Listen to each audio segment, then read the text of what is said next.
we are starting to see the Democrats, you start to mobilize and at least, try and draw attention to what's going on and indicate that it's wrong, right? The Democrats are going to hold the floor for the full 30 hours that they can, trying to slow down Russell Vought's confirmation as OMB head. They won't be able to stop it. They don't have the votes, but they can draw attention to like, hey, this guy's a problem. His whole strategy, the Project 2025 strategy of traumatizing federal workers is what we're seeing in part now. And it's important.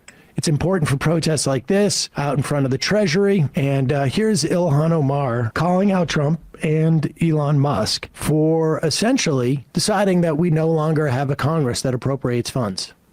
What Trump and Elon and all of their cronies are trying to do is take away the constitutional power of Congress. We get to decide. We have the power of the purse. We get to decide where money is allocated, and it's the executive's power to make sure that that money gets to where it needs to get. When we talk about civil servants being let go, what we are talking about is not saving money. It's essentially saying they can get paid while they're home and their work doesn't get done on behalf of the American people. Right. It is us, taxpayers, who are being ripped off. That's right. It is us, taxpayers, who are not getting the resources that we paid into. So I ask the American people, do you want people at home and getting a paycheck and not providing services to you? The answer is no. Do you want the executive making the only decisions in this country, or do you want the elected representatives that you sent to Washington making those policies?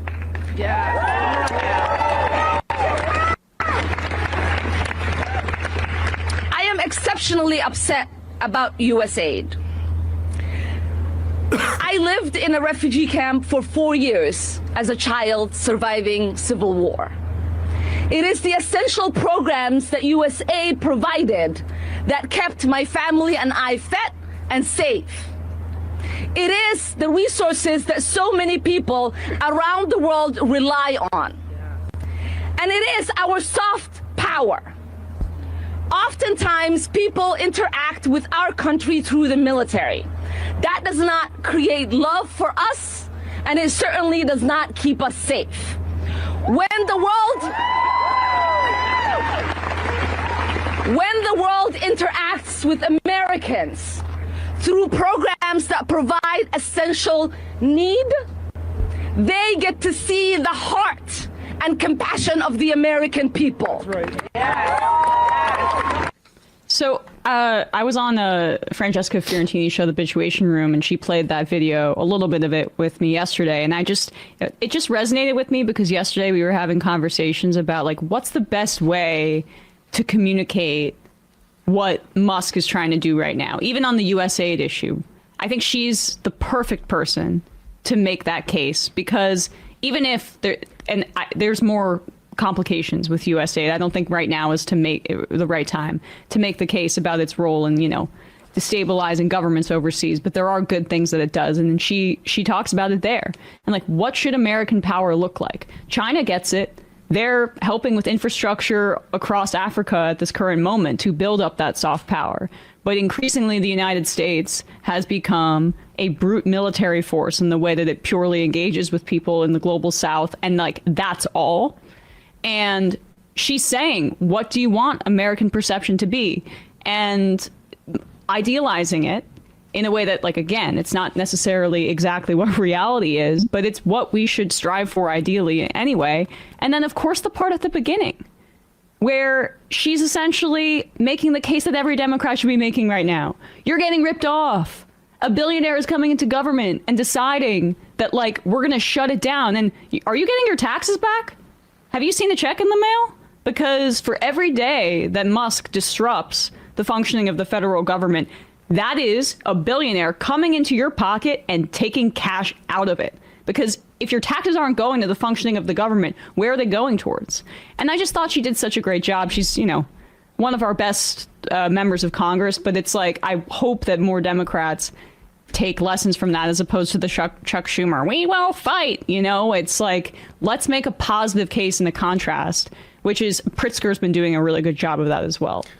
Yeah, I mean, this is a Musk coup. I think that's the easiest way to frame it. And again, like the USAID stuff, I think if it was more of the really benevolent things, which Ilhan obviously mentions, it'd be probably a little bit easier to defend this moment. But the thing is about even folks who think it's like a step forward against covert action overseas, I think this is more of a privatization of those things and making them go underground. And I'd also say the extent that we would actually address that stuff should be through the Senate doing something like the Church Committee, which is how we know about COINTELPRO, MK Ultra, all the assassinations, Project Mockingbird, the CIA influence in the media. But instead, we're getting this simulation of all of that stuff, which is what the Twitter files was, which is simulation of a sort of like whistleblower type of leak. This is all simulated. This is the problem with the this is analogous to, if not exactly the problem, of like just sort of like vague anti-corruption and vague anti-establishment feelings and vague anti-imperialistic things. Because like if you do not maintain the fundamental sort of like democratic process in which we have a transparent funding or defunding of an agency, if you're not willing to put that before just a vague notion of like, I don't like this agency, so I'm happy Elon Musk, and you can be happy that an agency goes away. If Elon Musk was to go in and destroy the U.S. military, it wouldn't happen, of course. Yeah, but that's sort of the point. Yeah. You can be happy about it, but in terms of like advocacy and in terms of what you need to maintain, you need to first hold the process. Now, the problem is that generally people don't care about the process. And so, having Ilhan Omar up there, having to promote the good things that USAID does, even if some people think, well, that's just the cover, right. so that we can do the nefarious things, right? Like, vaccinations are good, but we use them to go to Pakistan, and we use them as a way of like sussing out where Osama bin Laden is or something, like, that becomes it's just not the moment to have that fight, because what are you going to say when they come from the Department of Education? What are you going to say when they come from, they come for Medicare, or when they come for the EPA? Or the FDA, whatever it is. That's the problem. My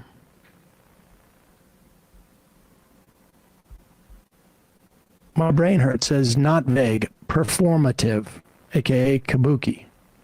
Yeah, and also trying to get every country in Europe and also Canada like to up their military spending is also a key initiative of this administration that is supposedly about cutting the deep state. It's really not. And frankly, it's not seeing the forest for the trees if we're saying that this is the opportunity to attack USAID, because right now we don't have the ability to pick and choose, frankly, in that way, and like we don't have the leverage to make that case at this moment.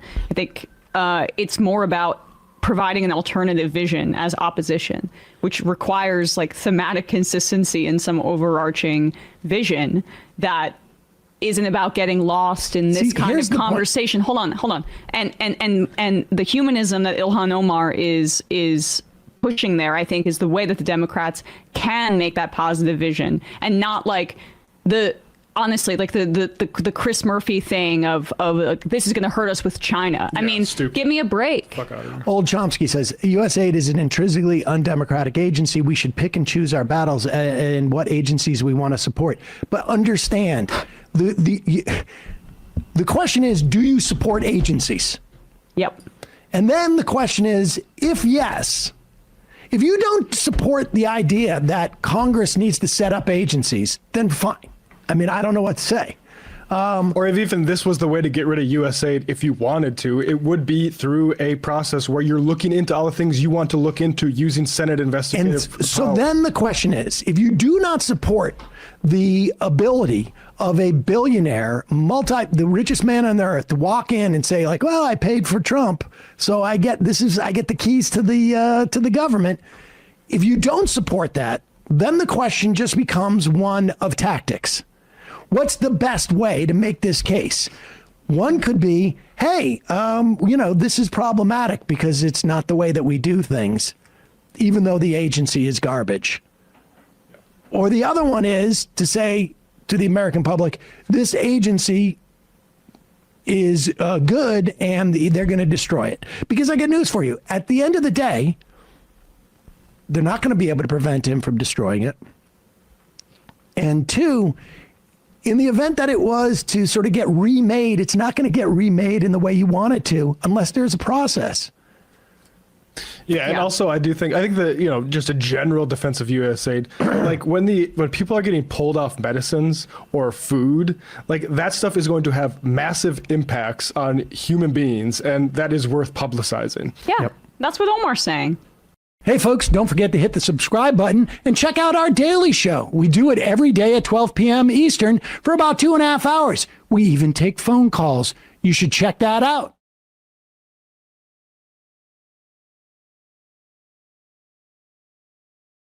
Before we let you go, let's just talk a little bit about resisting Trump. I think that even some liberals, right, who may not are maybe MSNBC watchers or folks who don't engage in a more activist approach to politics, I think they're actually kind of starting to get really pissed off at the insane just ineptitude and lack of urgency shown by many Democrats, and we're starting to see a little bit of a shift. Can you pull up this quote from Brian Schatz? So Schatz, he was unsuccessful because they don't have the numbers. Like, these are the practical realities. But at the very least, he did an old school overnight filibuster to protest the nomination of Russell Vought to OMB, the Project 2025 architect. And he adds some great quotes here, which is like, it's finally, I feel like this, Chris Murphy's acting like he gets it. Schatz gets it more. This is what he had to say to Isaac Chater, who's just what'd you say? Chotner. This may be the one time Chotner's interviewed somebody and the person has come out looking better on the other side. Like, he's done some incredible interviews with Israeli settlers and other things. But here's his quote about like the Democrats. He's talking about can you go up a little? Yeah. When he's talking just basically about how just scroll down. The Democrats should not listen to like the pundit class. He starts to name names. He says, what are you talking about with some pundit? Who are you referring to? Oh, David Axelrod, James Carville. I mean, those guys have not been in the trenches legislatively or electorally in a full generation. And there's a cottage industry out there of Democratic strategists. But in order to be a Democratic strategist, you actually have to do politics currently and not just podcasts about it. And then Isaac says you're referring to them criticizing what you've done around USAID by saying foreign aid is not good territory for Democrats to fight in. No, where's the second quote that I sent? Sorry. The part about the Foreign Assistance Act, the pundit brain. Yeah. Okay. So this is really the money quote that I was referring to. The Foreign Assistance Act, and then, of course, every appropriation bill that funds the State Department and Foreign Ops budget, they're ignoring multiple federal laws. And excuse me for being quaint about this, but I'm not going to just gloss over that and wait until they touch the Affordable Care Act. That's the kind of pundit brain, poll-tested bullshit that got us into this mess. Right. We are constantly being told that something isn't polling well enough. And one of the things that Republicans do well is not allow their pollsters to tell them everything. They invent whole stories and then polling follows. And that's why we're focused so much on Russell Vought, Trump's OMB director. He's clearly not a household name, blah, blah, blah. But that part where Republicans don't lead with polling, they act to change the national conversation. Right. Immigration, they've completely changed the scope of it. within like the past 10 years. Yes. Like the Democrats have agency over public opinion and when things become popular by using the bully pulpit to advocate for things. And I guess I'm just curious, Ben, if you could respond to Iglesias and even the Biden administration adopted this for a while, this notion of popularism, which they conflate with populism, but that we should just do things that are popular. Okay. Yeah. Except Israel. But by definition, right, except Israel. But by definition, that means minority rights are on the chopping block, because if you only do what's popular, you can't stand up for minority, that's in the definition, rights. Right. Especially when you have an quote unquote opposition. And I use that almost rhetorically, right? They're more like controlled opposition. When you have controlled opposition that is not willing to put in the dollars into media or into the right type of consultants that can actually get this done and know how to do this, then you have an existential problem in democracy, because we have Democratic consultants. The entire Democratic consultant class are super rich consultants with email databases and bad practices, period. That's who they are. That's what they are. They still get paid no matter what. Kamala lost, but somebody got a yacht out of how much money they took from the collective body politic of Democrats. What does that mean? That means that we need to oppose a Democratic consulting class as it is right now. We need to oppose them as much as we oppose MAGA, because they're in the way of politicians actually doing something smart and intelligent for a change. And the media is frankly reacting in many ways to this as well. Like, that's why I prefer what Schatz is doing to what Chris Murphy is doing, where he's conceded completely on immigration. Trump's not being, he's lying about his tough on the border stuff. Or could we make a positive case for, we are a nation of immigrants. It makes our country better. They're trying to get you to blame immigrants, and we're saying it's the billionaire class. Then you can change public opinion on this issue, instead of just throwing your hands up and saying, well, Trump's going to make things bad enough so that public opinion turns our way again. That's not how you need to, that's not doing politics. That is asking for us. That is leading us to the slaughter, right? This is so important right now. We can't even really waste time with the Democratic Party or the Democratic consultants. Let them figure it out as they go. I think the people really need to take matters into their own hands in terms of what is public opinion. What are we talking about? What is the national discourse? We have the ability to change that from the bottom up. We've seen it. Each of us have done it in independent media with viral videos throughout the years. Each of us have that kind of impact, because if we wait for these Democrats and these Democratic consultants to figure out how to fight MAGA, we'll all be lined up on the wall asking if this is your first time here. Yeah. I mean, I think this is a really important point. There's a quote from Jane McAlevey I've read out a couple times here from a issue of Catalyst in 2018. Here's just part of it. In the U.S., the small margin strategy on the part of Democrats is what put Trump into office. This is, again, 2018. Idiotic and calamitous assumptions that Democrats only need to turn out 1 or 2% more to take this state or that congressional seat are spewed by Silicon Valley data wizards whose allegiance is to the new elite, not the working class. Small margins, gerrymandering, and all forms of voter suppression can best be defeated by learning how to build supermajorities in difficult conditions. And I also want to point to something going on in the New York Times, which is a guest essay. I think I got timed out from my New York Times thing, but it's a full column by, this is how Democrats can counter Elon Musk. And there's a section of it, yeah, here it is. Democrats must take care at this moment not to confuse tactics with goals. They shouldn't define themselves simply as Mr. Musk's operational opposite, leaving themselves defenders of a broken status quo. Their goal must be a muscular, lean, effective administrative state that works for Americans. This woman was married to a guy named Tim O'Reilly, who is basically responsible for turning the internet into a commercial free-for-all as opposed to a free software, more utopian thing. There's a great essay in the Baffler called The Meme Hustler for tech folks who want to see how this is. So this is somebody coming from supposedly an Obama perspective, but really she's one of these tech people who agrees, like Jeff Bezos, this is not just a Musk problem. This is a capitalist problem, and that means it's a bipartisan problem. And these people will, if they have their way, will tell all of us that we're overreacting. That actually we do need to go along with a lot of cost savings for ideological reasons, and they are wrong. They are wrong. Entirely, completely. Yeah.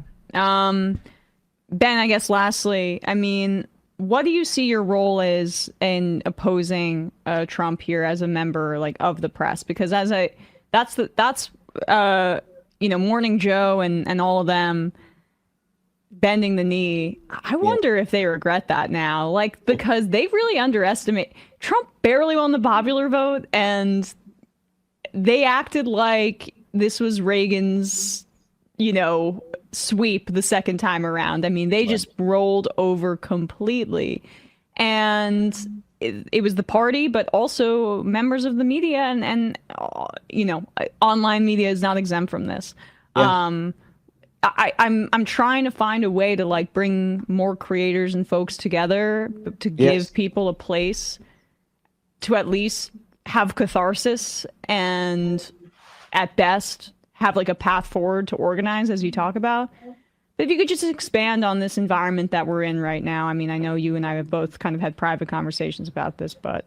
Yeah, no, I'm just thinking, my genuine answer from the bottom of my heart is that if I had as many YouTube subscribers as TYT, if I had 6 million TYT subscribers, if I had the hundreds of thousands of members that organizations like that have, if I had the pull and reach of MSNBC, I would be mobilizing the masses.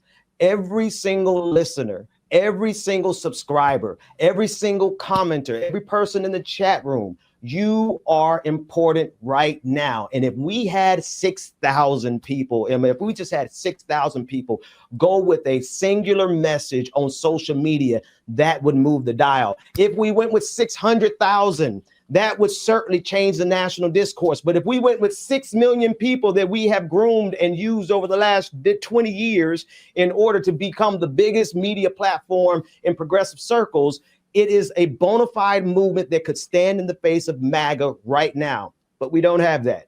And so we're going to need every single show, Majority Report, all the way down to my little show. We need all of our supporters to get out there and do it ourselves, change the discourse, no MAGA buyout, hold the line, do not resign, tell every federal employee share it on every one of your social media platforms, text it to every single one of your text groups. Don't stop talking about it over this weekend in particular, because we are all that we have. We have to save ourselves, Emma.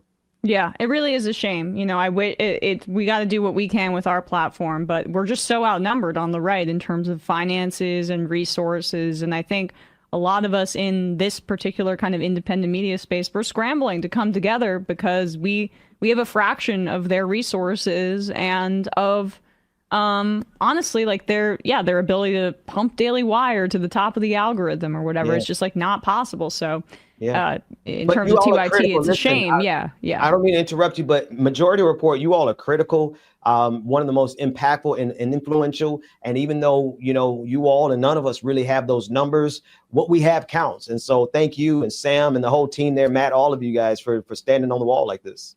Appreciate you, Ben. Everybody check out the Benjamin Dixon Show over on YouTube. We'll put a link to that below. Good to talk to you. Pleasure's mine. Take care. Hey, folks, don't forget to hit the subscribe button and check out our daily show. We do it every day at 12 p.m. Eastern for about 2.5 hours. We even take phone calls. You should check that out.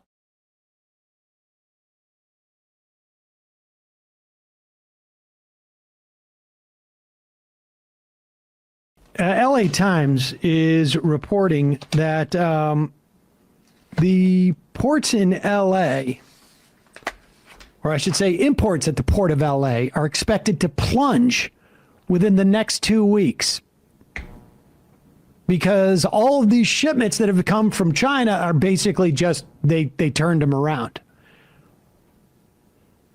The executive director of that port, of the LA port, Gene Soroka, had an update for the Los Angeles Board of Harbor Commissioners. it's my prediction that in 2 weeks' time, arrivals will drop by 35%, as essentially all shipments out of China from major retailers and manufacturers have ceased. The cargo coming out of Southeast Asia locations is much softer than normal. Now, this is good news if Trump has secretly started to support manufacturing, building of factories and building of warehouses, and has been training people to work in these factories, all in secret, all in a very accelerated plan to do this within the context of the next 2 weeks. But it's unlikely that's happening. So what's going to happen? Oh, and I should say what's also not going to happen is you're not going to raise money on tariffs on products that are not coming to the United States. Mm-hmm. Right. Right. I know that seems like an obvious thing to say. Yes. Wait, that's not fair. But the reason why it's important to say this is because there's a lot of idiots out there going around saying, we're going to raise a ton of revenue on these tariffs. But if the goods don't come in, you're not going to raise the revenue. Now, that puts aside the fact that you're also going to get inflation if you do that. But just on that one point, here's some dude standing outside an airport making these very claims. 1.5 years ago, I left, and I'll tell you what, we didn't have any of these problems. The good news is costs are way down, groceries are down, eggs are down, gasoline is way down. It's all coming down. It's all looking good. The tariffs are strong. We're taking in a lot of money from tariffs. We were losing a lot before I got here. We were losing billions of dollars a day, and now we're doing great, and we haven't even kicked in yet. And eventually we'll be reducing taxes very substantially for the people of our country, because the money is so great coming in from tariffs that I'll be able to reduce taxes to a very large extent, and maybe almost completely. I mean, the amazing thing about this is that, first off, the reason why gas prices are down dramatically is because there's just a decreased demand for gas. Part of that could be a function of an economic slowdown, but also part of it is that now China, half of the cars in China now are EV. And without a war or a war that is inhibiting the flow of oil, prices are dropping. To some extent, that's good news. It would be nice if we had a program to go to renewables in this country. That, of course, is off the table. But I just like, what are tariffs about negotiations, or are they about raising revenue? It changes on an hourly, if not minute by minute basis from this administration. They're about all of those things simultaneously. The tariffs are everything. Tariffs are magic. And all you need to do is invoke the word, and then things get better. Wow. That panacea was sitting right in front of us the whole time. Tariffs. Okay, so we have, it's just like, this is sort of like a math problem in a way. 35% less traffic at one of the biggest ports, if not the biggest port in the country, the Port of Los Angeles. So those things aren't paying tariffs because they're not coming in. There's no tariffs on those. All the money that we're not going to have to pay taxes. And so that's the hope from the president. We're going to raise a lot of money on all these tariffs, except for the fact that the tariffs are also going to go away, according to Brooke, what's her name? Brooke Rollins, U.S. or Agriculture Secretary, Brooke Rollins. points you made. let's But focus on the trade deals. and on the deals. Yes, for sure. On the deals, we have 100 countries that are knocking on the door. I believe, I'm not in the room, I'm not negotiating the trade deals, but my understanding is we should have several this week that are coming forward that are very, very close. China is a very important one. Every day we are in conversation with China, along with those other 9,900 countries that have come to the table. Many countries have already flown to Washington and are meeting with Secretary Lutnick, meeting with Secretary Besson, meeting with our USTR, Jameson Greer, and there is a tremendous amount of progress on all fronts that we'll see again more this week. Probably in 2 You said weeks. that- I would say 2 weeks. I mean, probably in 2 weeks we'll have that. First off, wasn't it like last Thursday where Trump was like, we've got 200 deals on the table? Apparently, the deals got up, walked out of the room, and started to knock on the door. And no one's answering the door because I got all these people knocking on the door.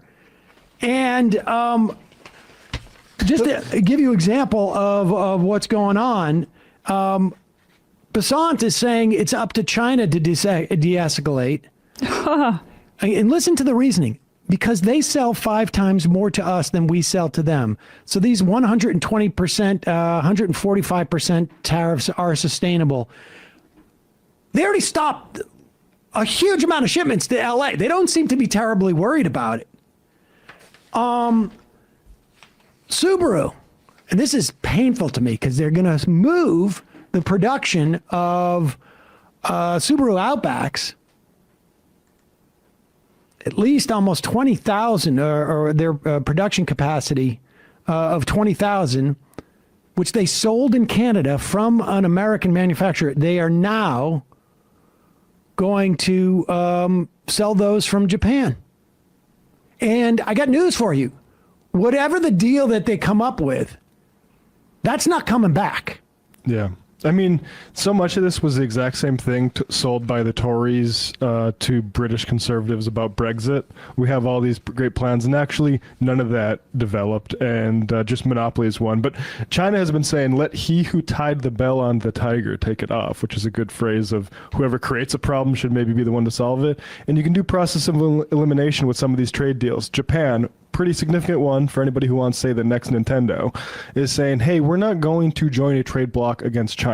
So that one's off the table. Well, also, the problem for the United States is that we are so dependent on these global supply lines in ways that, you know, Russia has been insulated from it to a degree, but China, as an economic powerhouse, is even more so because they have onshored a lot of their capacity and they're less reliant. They can, as the manufacturer or the factory of the world, as they've been derisively called, but it's also kind of the truth, they have the capacity that we just simply do not have. So they have more ability to withstand this.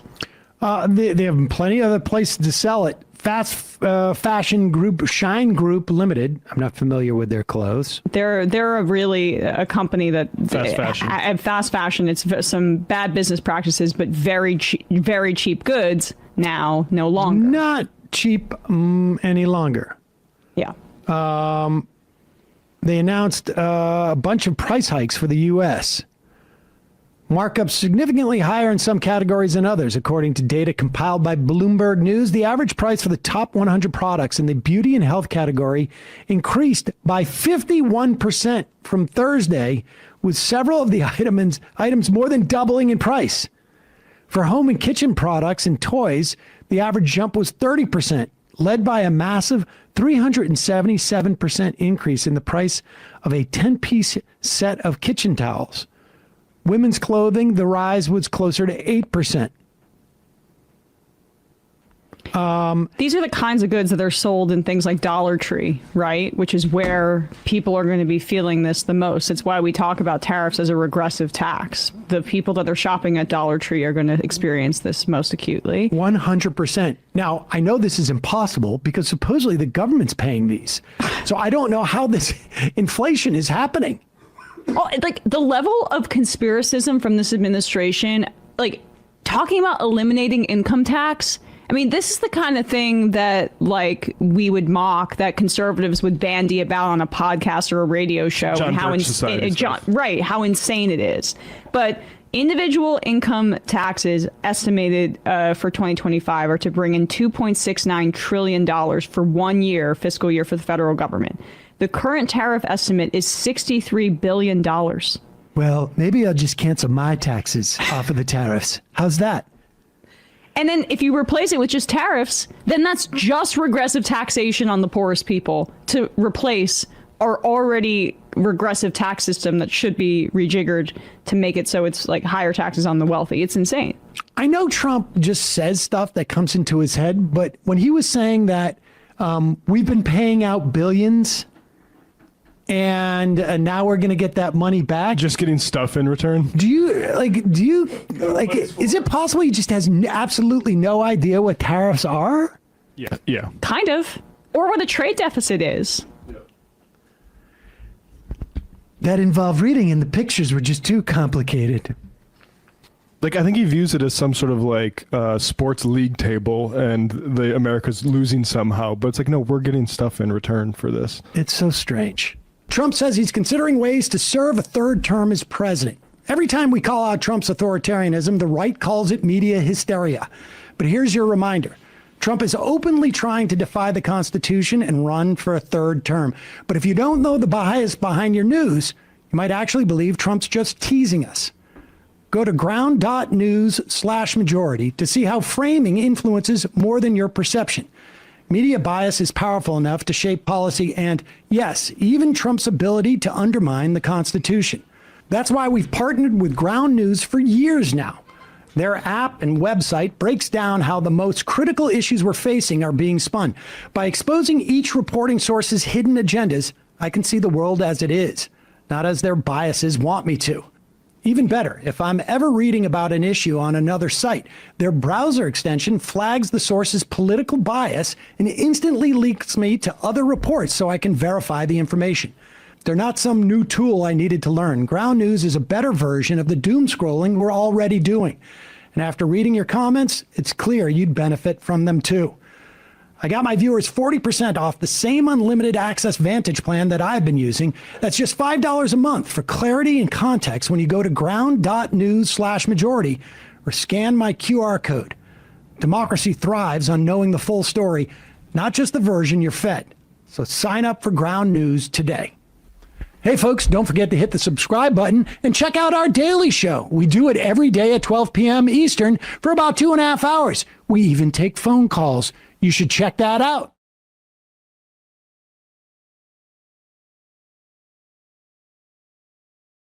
Let's do this Joni Ernst thing, because we were talking about the trouble that what was that congressman from Nebraska had? Mike Flood. Mike Flood had in a district where he won 60 to 40%. Now, the proof will be in the pudding, and I'm sure I will understand everything that's happening. That is his response to like whether you're going to see millions of people booted off of Medicaid, booted off of food stamps, and denied services across the board, whether people are going to get their, you got green provisions that are going to be rolled back, et cetera, et cetera. Joni Ernst, she's up for re-election, and she was so scared about a primary that her one thing, her one sort of like pet issue is protecting women in the armed services. And just she is a survivor of sexual assault. So she has broken with, on occasion, the Republicans and their, hatred of women. And it was a question as to whether or not she would support Pete Hegseth's nomination for Secretary of Defense, because he has a police report that was filed and credible accusations of severe sexual assault. And she ended up doing it anyway, because at the time, Elon Musk was like riding high, quite literally. And he was threatening a primary challenge against her. Basically, it's like, I will kill your career if you end up not if you go against the president here, but now she's in a bit of a different situation, right? Because her own constituents in Iowa are like, what's going on with these Medicaid cuts? So when you are arguing about illegals that are receiving Medicaid benefits, 1.4 million. Pause it for a second. Now, this lie keeps coming up. There are 1.4 million undocumented immigrants who are getting health care under 16 states that have programs to provide health care for them. Has nothing to do with Medicaid. They are not on Medicaid. Medicaid does not allow undocumented immigrants to be on the program. They use this lie, and then they're going to follow it up with 4.5 million able-bodied men who are just getting Medicaid for the fun of it. In addition to those numbers being completely off, you still are 3 or 4 or 5 or 7 million shy of what this bill has been scored to do. So they just use the undocumented immigrant thing because they think that that sells with their base. So when you are arguing about illegals that are receiving Medicaid benefits, 1.4 million, 1.4, they are not eligible. So they will be coming off. So people are not, well, we all are going to die. For heaven's sakes, folks. Okay. For heaven's sakes, folks, we're all going to die. If some die earlier because we kick them off of Medicaid or we kick them off a food stamp, they die. We're all going to die. I mean, half of children in Iowa covered by Medicaid. This is the nihilism that we saw during COVID. Yep. I mean, the idea that you could have said 10 or 12 years ago, what would happen to a party that presided over, basically left us completely undefended with a pandemic, that we literally had states fighting over PPE and people having to go and bribe deliveries of PPE, that we would have a president who would deny the existence of COVID. And then once we actually get a vaccine, a party that basically built their entire program off of vaccine denial, leading to the deaths of well over 1 million Americans, and who knows how many people with long COVID. There was a time where it's like, oh my God, that's unspeakable. Well, we were talking about this. I was like, you're all going to die anyways. We were talking about the nihilism with Taylor Lorenz yesterday, and like how 2020 changed our politics forever, where there was a moment of collective action with BLM, but there was also a moment where the government said, this is a crisis, we're cutting you checks, we're putting in a rent or eviction moratorium, we cut child poverty nearly in half, and then that was yanked away. And that is also violence that the government is inflicting on people. Like, people saw what was possible and then saw that the government really didn't give a shit. Yeah. And I think that kind of nihilism is, you can't look at Donald Trump's rise without it. It's like, at least we're entertained, but we know that the government doesn't really care about us. And like, that's basically also, what she's saying. Some of those measures there were signed by Trump when he was in office. Right. And so he had his name on the check, but the Democrats are too above doing that kind of thing, as Obama said on the campaign trail like 6 months ago, or 8 months ago. But it's the rise of crypto, it's the rise of meme stocks, it's the rise of gambling and indebtedness for young people. It's, I'm going to get mine because I can't rely on anything, on the collective, on our government. And like Medicaid right now, you're all going to die. Who cares? Just if we could pull up this KFF thing, because it gives people a sense of how many people are on Medicaid in Iowa. Like, okay. It has 3 million people in it. 26.6% of Iowa residents have incomes below 200% of the federal poverty level, which is smaller, I guess, than the United States. But it's around, okay, so 20% of people in Medicaid or in Iowa are on Medicaid. This is going to affect 20% of her population, and what she's basically, if you scroll down to the other part here, this is the better part. Yeah. So that 20% of her constituents, she's basically saying, get sick and die. Remember, that was Alan Grayson's line about what the Republican healthcare plan is. Right. It's get sick and die. Again, it's half children, and of the adults that are on Medicaid, 77% of them are workers. And Grayson was saying that in 2009 or 2010, and now you have a Republican just saying it out loud. It's a death cult. How does she think that's going to go for her in like, they're going to cut that into an ad immediately, right? I mean, they better have that, saved as a drop. We're all gonna die. I mean, it's true, though. It's true. At least she's being honest. She's going to die a lot more comfortable than a lot of people. Everybody's gonna die. Speaking of everybody dying because of healthcare, we should tell you that the RFK Jr., I mean, this is just stunning.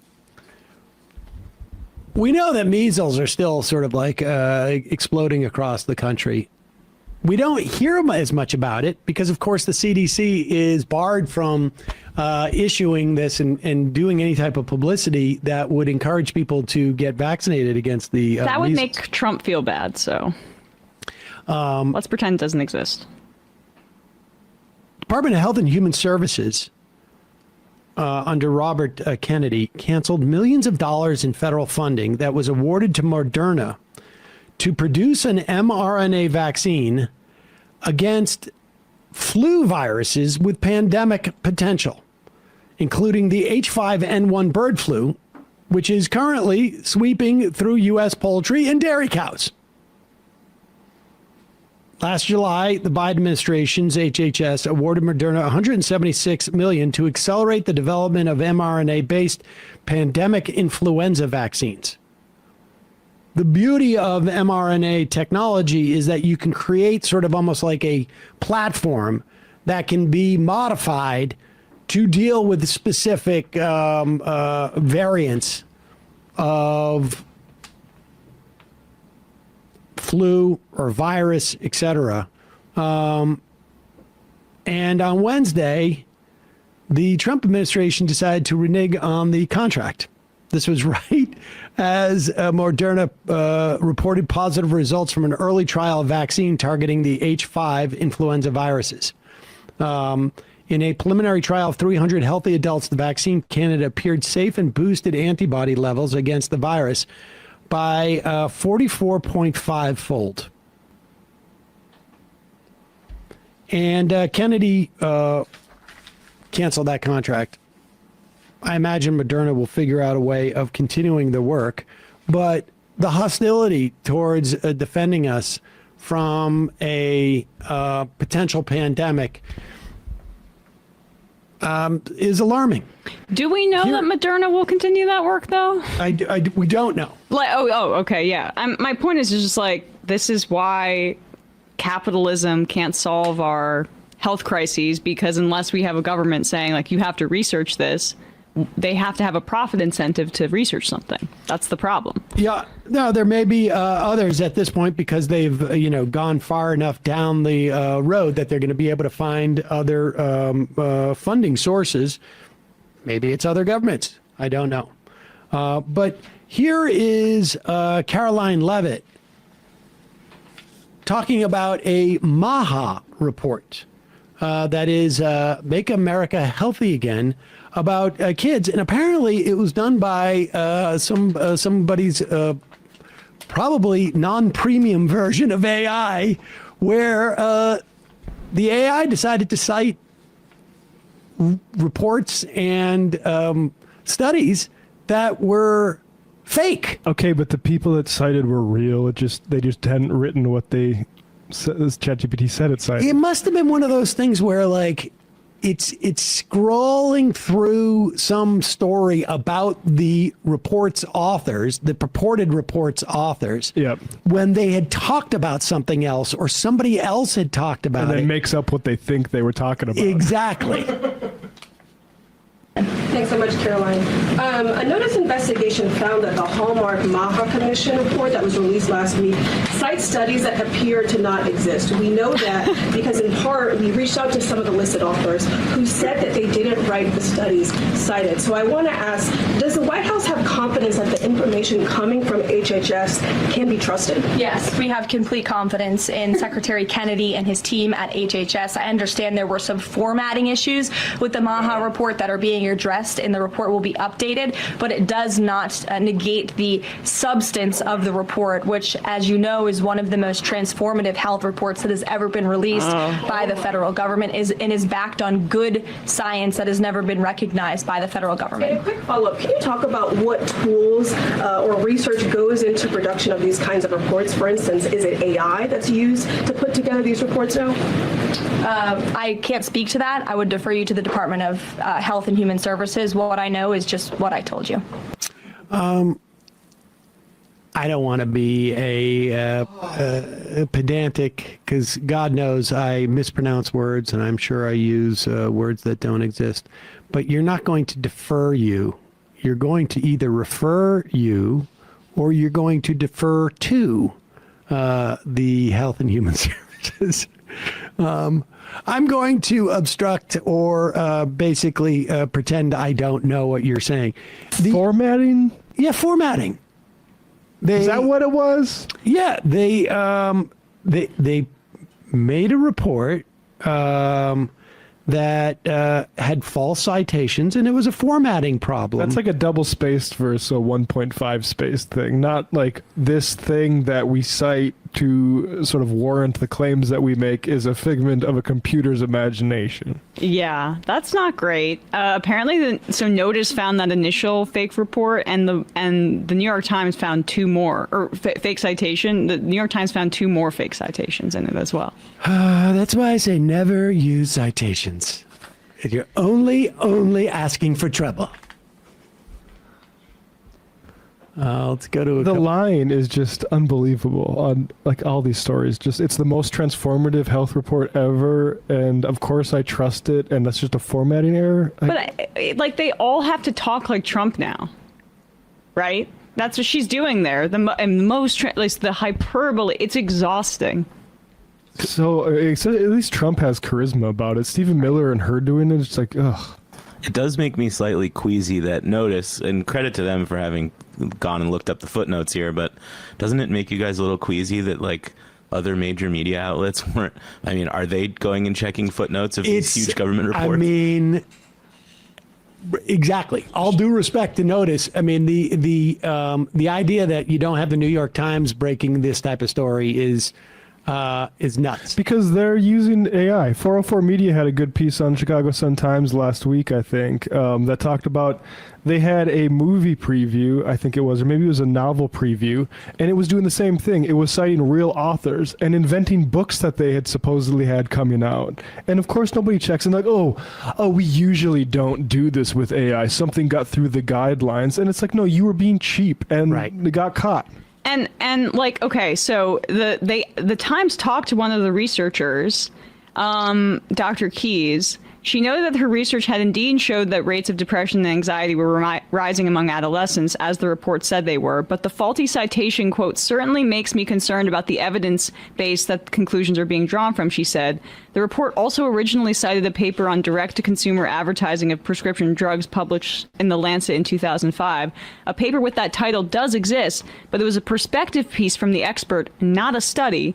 It was published in a different journal 5 years earlier and was not written by the cited author. Okay. Another citation incorrectly referred to a paper on the link between sleep inflammation and insulin sensitivity. The citation included the co-author who did not work on the paper and omitted the researcher who did. It was you are also having an listed emotional breakdown right now. in the wrong journal.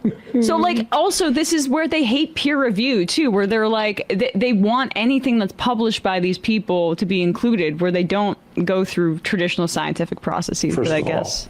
all, how dare you? Yeah, I guess that's not news.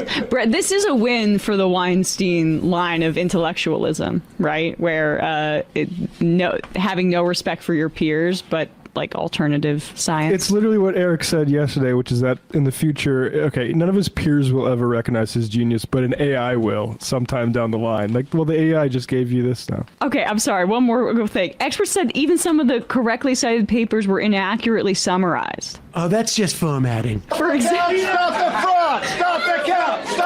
Stop the count. For example, the report said the 5th edition of a guide used by psychiatrists to classify mental health conditions had loosened criteria for ADHD and bipolar disorder, but that edition was not published until 2013. I don't know. Like, they're using AI. That's the point. Yeah. Do your own research. Right. Let a robot do your own research. Right.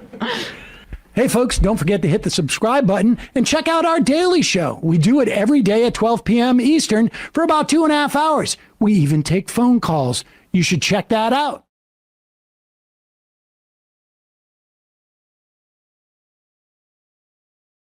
There were news reports that Amazon was intending to put a little line on. You get like when you buy something on any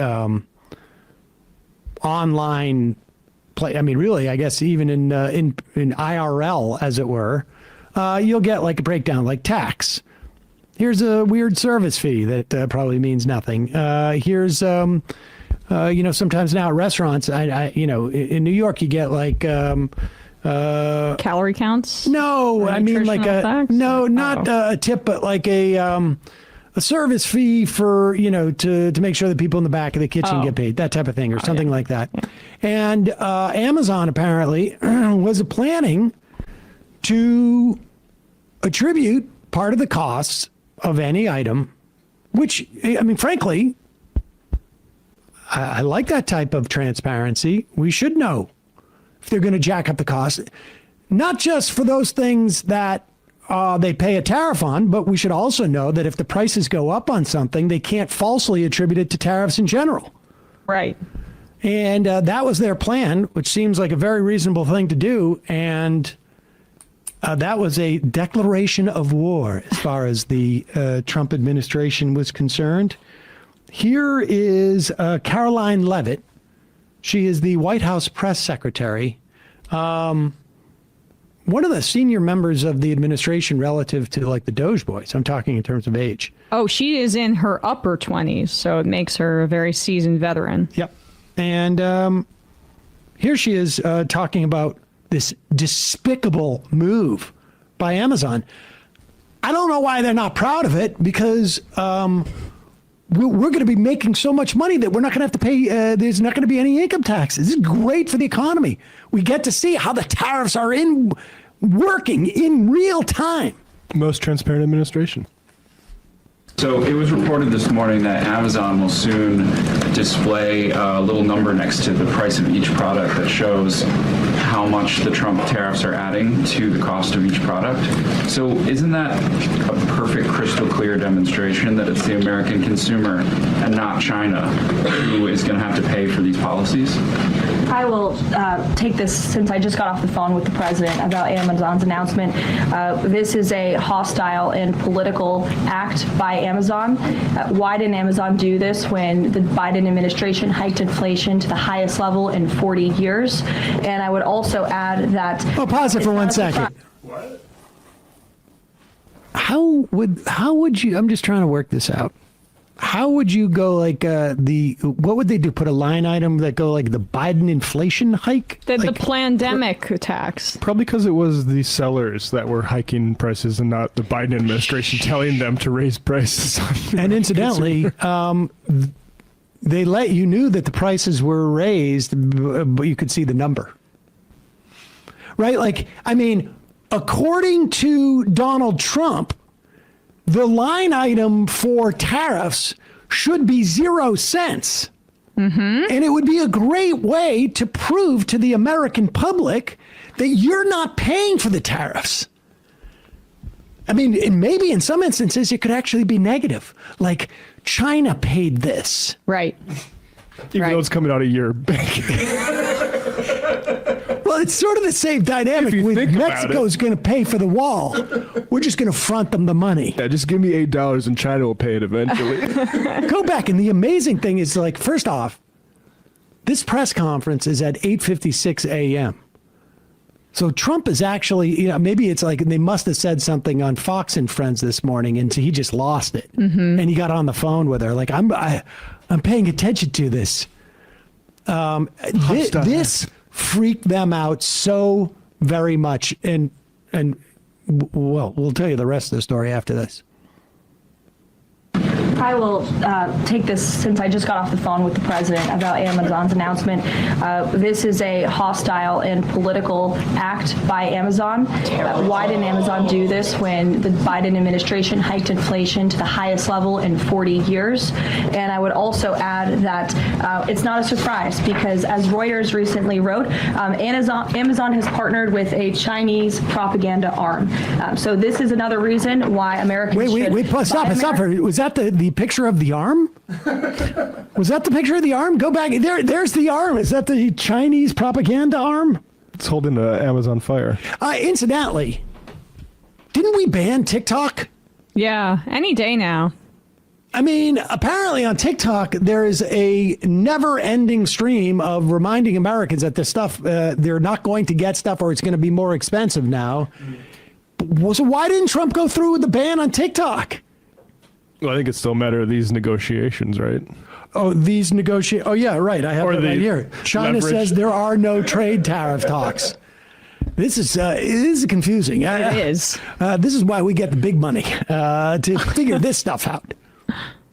It's not a surprise because, as Reuters recently wrote, Amazon has partnered with a Chinese propaganda arm.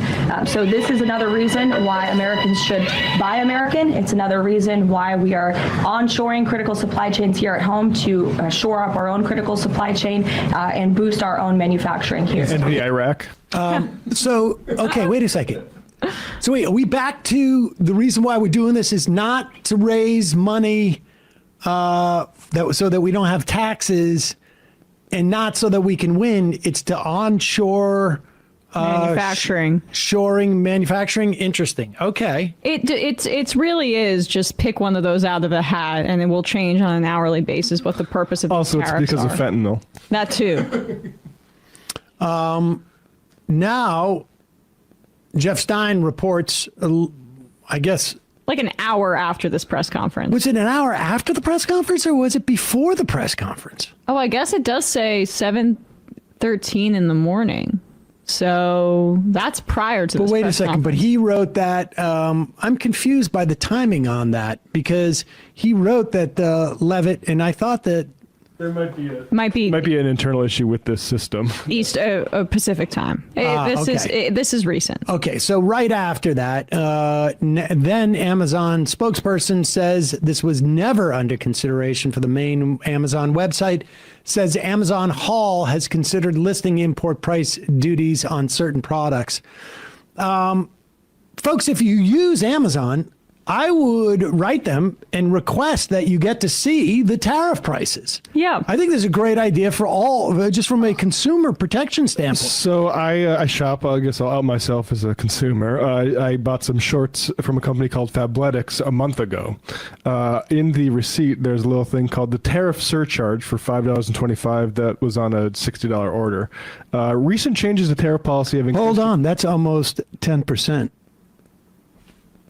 Just showing that I can do math. Okay. There you go. I can't fact check that. Recent changes to tariff policy have increased the cost of importing goods to ensure the quality of apparel you've come to trust from Fabletics. We've implemented a small percentage tariff surcharge. Thank you for understanding. My point is, whether or not Amazon is caved today, if this continues to roll on, it's going to show up in your receipts because it's going to be a massive problem. Absolutely. How about things like toy prices could jump 50% following Trump's tariffs on China and Vietnam?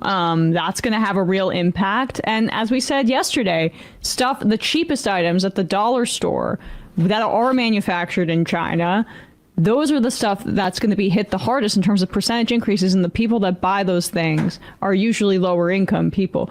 But I'm also confused as to why Trump and the administration is mad at this. Isn't he all into signing his work? He signed all those COVID checks. That's a good point. Much to the chagrin of Obama, which was silly because he was marketing himself. The Democrats should be doing that. But why doesn't he want to market this? Probably because it's a big, giant theft by people like that. And if we were serious about onshoring that, we wouldn't be doing tax cuts. We would be reinvesting into manufacturing and that sort of productive capacity. We're not doing that. We literally cut the people who were doing the industrial planning in this country. But Biden hired those people. Those people were woke. And it's just so weird that he's basically saying also pick an answer out of a hat on a daily basis, that these are a way to potentially get rid of income taxes. Is the Republican budget talking about eliminating income taxes right now? They're actually not even constitutional if you go back to the 19-teens. It's so disorganized from their agenda there's Medicaid cuts, they can agree on that, but they're nowhere close to the idea of eliminating income taxes. This is just like a right-wing, almost gold bug adjacent conspiracy theory that he's trying to implement here. I can't help but think we should be selling, Trump tariff stickers or something like that for people to put on their on prices as they go around. Might be Liberation Day. I feel liberated. Trump says he's considering ways to serve a third term as president. Every time we call out Trump's authoritarianism, the right calls it media hysteria. But here's your reminder. Trump is openly trying to defy the Constitution and run for a third term. But if you don't know the bias behind your news, you might actually believe Trump's just teasing us. Go to ground.news/majority to see how framing influences more than your perception. Media bias is powerful enough to shape policy and, yes, even Trump's ability to undermine the Constitution. That's why we've partnered with Ground News for years now. Their app and website breaks down how the most critical issues we're facing are being spun. By exposing each reporting source's hidden agendas, I can see the world as it is, not as their biases want me to. Even better, if I'm ever reading about an issue on another site, their browser extension flags the source's political bias and instantly links me to other reports so I can verify the information. They're not some new tool I needed to learn. Ground News is a better version of the doom scrolling we're already doing. And after reading your comments, it's clear you'd benefit from them too. I got my viewers 40% off the same unlimited access Vantage plan that I've been using. That's just $5 a month for clarity and context when you go to ground.news/majority or scan my QR code. Democracy thrives on knowing the full story, not just the version you're fed. So sign up for Ground News today. Hey folks, don't forget to hit the subscribe button and check out our daily show. We do it every day at 12 p.m. Eastern for about 2.5 hours. We even take phone calls. You should check that out.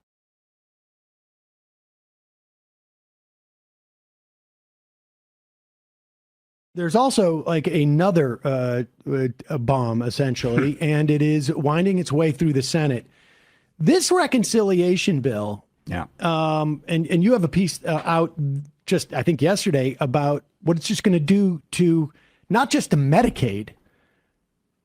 And never, I don't even know if you touch on Medicare in there because of the sequestration that could potentially follow from it. There are actually a couple things with Medicare, but yeah.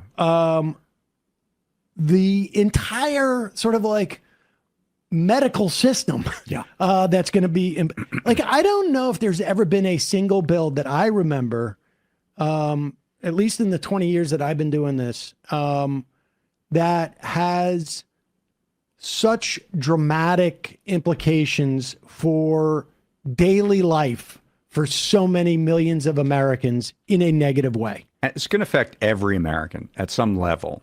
And as you have talked about, the fact that we're in this news vortex going on right now where we have immigration stuff and protests and this Iran situation with Israel, it's not getting a lot of attention. No. And it's hard to get traction on it. We're doing a daily or almost daily newsletter called Trump's Beautiful Disaster, because, the bill's called the Big Beautiful Bill.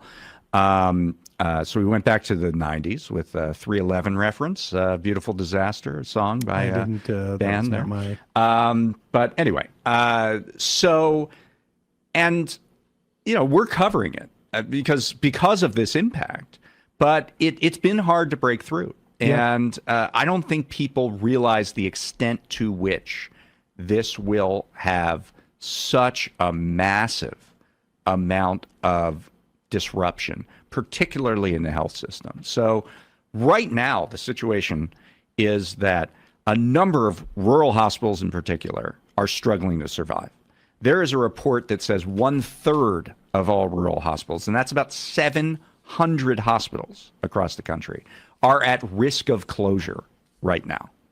And if you take $1 trillion out of the healthcare system, which is kind of what this will do, mainly by cutting Medicaid, that's the primary thing, and moving 11 million people off the Medicaid rolls, you're going to get a situation where suddenly the budgets of these rural hospitals will just go into the toilet. I mean, Medicaid is often the biggest line item in these budgets. You're talking about a program that has 73 million people for revenue right now. For revenue. And, some hospitals complain about low reimbursement rates in Medicaid, but there are programs that boost that are also being attacked in this bill. There's this program where the federal government will kick in extra money so that doctors will accept Medicaid and hospitals will accept Medicaid. And that was cut in the Senate bill. That is the provider tax, right? It's not quite the provider tax. It's a different thing called state-directed payments. But those have been attacked in the Senate bill. Don't those provider taxes pay for those state-directed payments? No, the state-directed payments come from the federal government. The provider tax is a separate thing that is a way for states to get more resources in Medicaid. And what happens is the state taxes a hospital. Let's say the state taxes a hospital $100. But what they say is also we'll reimburse you more through our Medicaid program by $100. So the hospital is held harmless. They're paying a tax, but they're getting the money back. But when you increase those rates and the state pays $100, Medicaid is a federal state program. So the federal government is kicking in some of that money. So by doing this circulation, it's a way to get the federal government to pay a little bit more. Right. Okay. And the state direct payments are supplements on top of that. So there's two things going on here, right? And both of those are being cut by the Senate bill in particular. There are other cuts in the House bill. Ends up being more egregious it's than worse. the House bill, which is sort of shocking. It's crazy. It's crazy. And so what does this mean?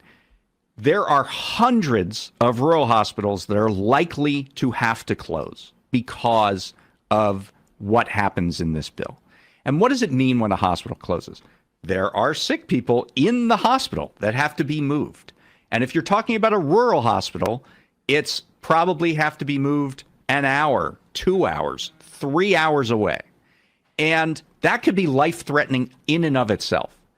The second part, if you have a rural town, and they lose their hospital, it's an anchor for the community. These are often the biggest employers in that community. You could obliterate an entire town by losing their rural hospital. And then 3, for patients, now the nearest hospital to where I live is 3 hours away. If you have a heart attack, if you have an emergency situation, you might not be able to get to the hospital in time. If you have a loved one that has to stay in a hospital somewhere else, you might have to pay to go to a hotel so you can see your loved one and help them through a time when they're sick. There are real burdens for patients. And then think about the burden on the remaining hospitals. So all of a sudden, they're getting patients from a larger area. But wait a second. Yeah, if you cut Medicaid, doesn't that mean that those 11 million people they get healthy and never have to go to the hospital, right? Isn't that the theory? Actually, what happens is those 11 million people no longer have coverage, but if they're sick, they're still going to go to the hospital. And we have a law in this country that says if you are in an emergency and you go to the emergency room, that you have to get treated. And that is called uncompensated care.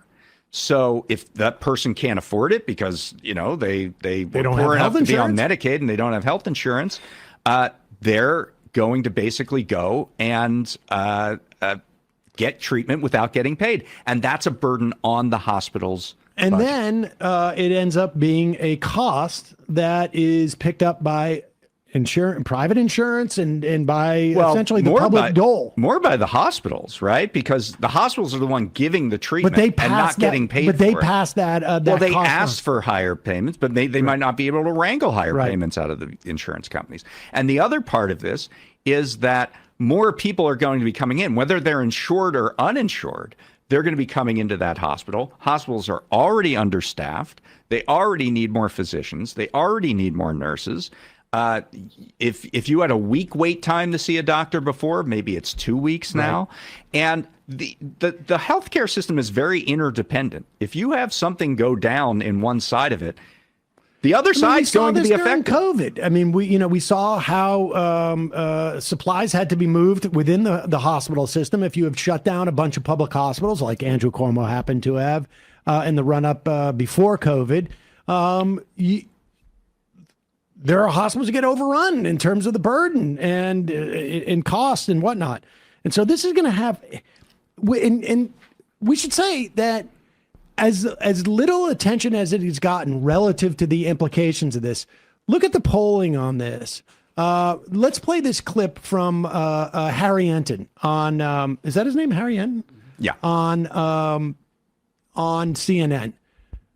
He's never seen polling on legislation look worse, but it's a soft intensity though, right? Because people don't really know about it. People don't know about it. Is clip number, we have this. 18? Yeah. Yep.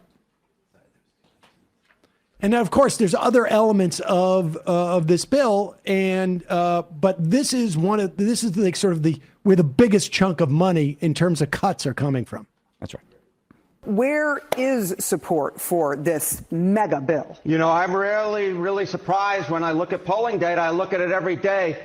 But the amount of disapproval for this bill, holy cow, my goodness gracious. And, you know, you mentioned the KFF poll. We're talking about 29 points underwater on the net favorable rating. But that matches the Quinnipiac University poll from last week when it was 26 points underwater. Oh, my God, you need Greg Louganis to get that far underwater. And, I mean, we're talking about a negative 41 net favorability rating among independents in the center of the electorate. You rarely ever see pieces of legislation or proposed pieces of legislation as unpopular as this. But here you see it in two polls, 26 points underwater and 29 points underwater. No good. Extra, read all about it, mister. I know. It's 26 points underwater. I mean, did this guy fight in World War II? I don't know. He's one of the doughboys. But,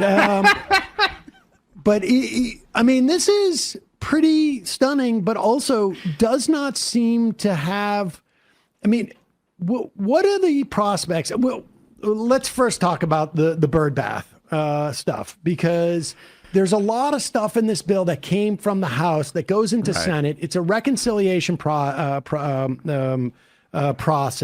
which means they only need 50 plus 1 to pass it. It is not subject to a filibuster. However, there's a set of rules named after Robert Byrd, a now long deceased former Democratic and former Dixiecratic senator from West Virginia. Tell people about those Byrd rules and the process in which it goes through what they call the Byrd bath. So this is a budget reconciliation bill, right? So in order to qualify for that special status where it can be passed by 50 votes, everything has to have a primary budgetary purpose. And it's not just that it has to have a budgetary purpose, because if you cut $10 here, then that has a budgetary purpose. That has to be the primary reason why it's in the bill. It cannot be a policy that is sort of masquerading as a budget item. And because, you know, once this rule was established, senators got more clever about trying to reach their policy goals through budgetary means. Right. And so the Senate sort of arbiter, the parliamentarian, the famed parliamentarian, is the one who decides, nope, that actually you're trying to do policy there, and that doesn't qualify under the 50 vote standard. So we're going to kick that part out of the And the parties, the two different parties, basically go to the parliamentarian, file almost like what would this be is functionally weird. like Yeah, briefs. they should put these on television. The Democrats, in this case, the Democrats say, I raise a point of order about this part of the bill. And I say that this actually has a policy purpose and not a budgetary purpose. And then there's a debate between the Democratic staff and the Republican staff with the parliamentarian present. And then the parliamentarian eventually makes a ruling. And that ruling is that this either gets to stay in the bill or this has to go. And we actually got last night some early answers on some of this stuff. With three of the, every committee in the Senate has a different part of the bill. Three committees that have lesser parts of the bill, they got rulings. And the biggest thing is yet another kind of survival from a near-death experience for the Consumer Financial Protection Bureau. So in the bill, the way that the CFPB is structured is that they get their money from the Federal Reserve. They don't get their money from the budget. So the question is, well, how do we ding the CFPB if it's not budgetary? They're not on the budget. So what they did was they said, okay, we're going to put a cap on how much money the Fed can give the CFPB. And that cap will be the 0% of the Fed's available resources. In other words, we're going to zero out the budget of the CFPB. Well, the Democrats challenged this and said, you're just trying to kill the CFPB. You're not trying to save money for the budget because it doesn't save money for the budget, not directly. And the parliamentarian agreed with the Democrats and they kicked that part out of the bill. So the CFPB will still get its current complement. There is actually a cap on CFPB resources, and it's like 8% of what the Fed has. I forget the exact number. It's like $600 billion or something. I'm sorry, $600 million. But anyway, so that's out of the bill. And to be clear, Congress can pass whatever it wants to. It's just about having the special rules for this special rules that allow process. you to avoid the filibuster. That's right. And there are a couple. There are tens of these provisions at least. Within the. So this, CFPB is an example. There was another artificial intelligence ban. There's a whole array of. There's another one that got thrown out last night, which was the Republicans tried to repeal the CAFE standards for cars, which is an emissions standard, tailpipe emissions for cars, and say, cars have to have an average miles per gallon of 35 by X year. They tried to repeal that and say that would save money. And the parliamentarian said, no, you're trying to create policy, and that we're throwing. Side note, the parliamentarian was sidestepped essentially when they essentially used the Congressional Review Act in a sort of a misappropriated way. But let's not confuse this is a things. key point, right? Because this is the first time things have been kicked out of the bill. And John Thune, who's the Senate Majority Leader, has said, we're going to abide by the parliamentarian. However, as you just said, they sidestepped the parliamentarian in one previous 3 weeks case, ago. just a few weeks ago. On and a they separate bill. They also did it for this bill. When they were doing the budget resolution, and now we're going to get into real wonky This is stuff. getting into very wonky stuff, but this is very important because we're talking about the baseline, right? Of how we approach the tax cuts that are set to expire. Right. And before we get to that, let's explain this other dynamic that exists with the Byrd rule, which is it needs to be deficit neutral 10 years out from the bill. Right. Basically, it cannot create deficits after the 10-year budget window. Everything has to pencil out after that first 10 years. You can have it spend money or be a deficit in those first 10 years, but after that, it has to be neutral. Which is why very often what we get is tax cuts that will expire in 10 years. Which is what happened in the Trump tax cuts of 2017. The Trump tax cuts of 2017 actually expire at the end of this year. Yep. And that was to make it look cheaper and also to pencil out the budget neutrality outside the budget window. And but when we talk about baseline, right? Even though these tax cuts must expire, right? So there's by a current virtue of their very existence, they explain. could not exist if they weren't to expire at the end of this year. However, there's some. So the way it goes is there are two baselines you could use. There's a current law baseline and the current policy baseline. The current law baseline is, what does the law say? And the law says that these tax cuts expire in 2025.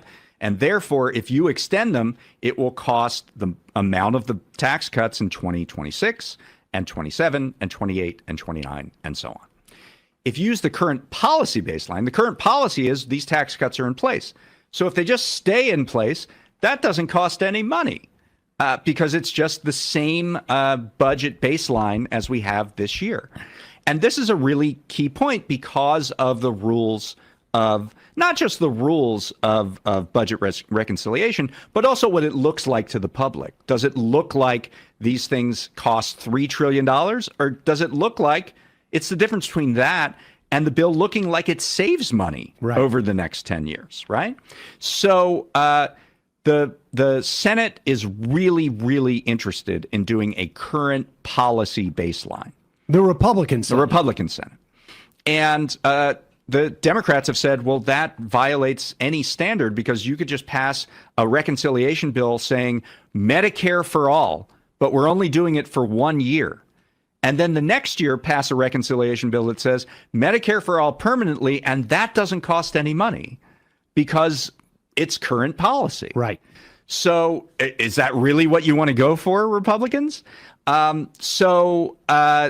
When Senate Republicans came up against this on the budget resolution, which kind of sets the terms for the reconciliation bill, they said, well, we don't need to ask the parliamentarian about that. And they just ignored the parliamentarian, didn't even ask her. And they left it up to Lindsey Graham, who is the... left it up to the budget chair, who is Lindsey Graham. And he said, yeah, sure, we'll do current policy baseline.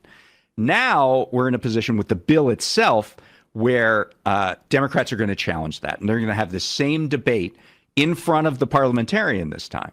And I think some of these other things like CFPB or CAFE rules, Senate Republicans will probably not pick a fight over that. But if the parliamentarian says that the current policy baseline is out, that's the biggest fight. That's the biggest fight. And there may be a situation where they ignore the ruling of the chair, which they have the ability to do. And then But Thune promised they wouldn't do it. Thune promised, but we're going to see the rubber hit the road once that's the big one. I mean, because like the AI regulations could drop out. We already have people in the House. We already have a couple people in the House who already say, I regret voting for the bill with that. Big tech is lobbying furiously for that because it would ban all state regulations of artificial intelligence for the next 10 years. And that includes a whole host of products because AI is in everything now, supposedly. Not only that, but it's defined very broadly in the bill. So it could be, RealPage uses an algorithm to make its recommendations on how landlords can jack up rents. Yeah. That could be considered AI, and so states and cities cannot do regulations on RealPage. It has a huge set of implications. And so those smaller things, they may drop out. We're gonna start seeing this, and this stuff is so Byzantine that, outside of like a couple of small podcasts, frankly, people are not aware of this. The big one being though that what is the baseline? What are we going to determine the cuts? And the argument that I saw Stephen Miller make, I think it was on. So on Bannon, no, it was on with Kudlow, if you could believe it, there's no reason to expect that taxes are going to be any different tomorrow than they were today, which of course is like, what are you talking about? This entire bill, this tax regime was different than it was the day before you passed it. If you extend this out, you just extend this logic out. There was a billboard on Fox News that said that this bill saved $8 trillion. And the way they got that is they said current policy baseline, that's $0. But also look at all the economic growth that this is going to spur if you extend the tax cut. Well, that's the Laffer which curve. costs $0. Right.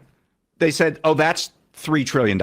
That's going to so that saves the government or adds revenue of $3 trillion to the government. And then they said, but also look at all the money we're collecting from tariffs, which isn't in the bill at all. But they said that's another $3 trillion. And so they put this thing together, and it literally said that this bill saves $8 trillion.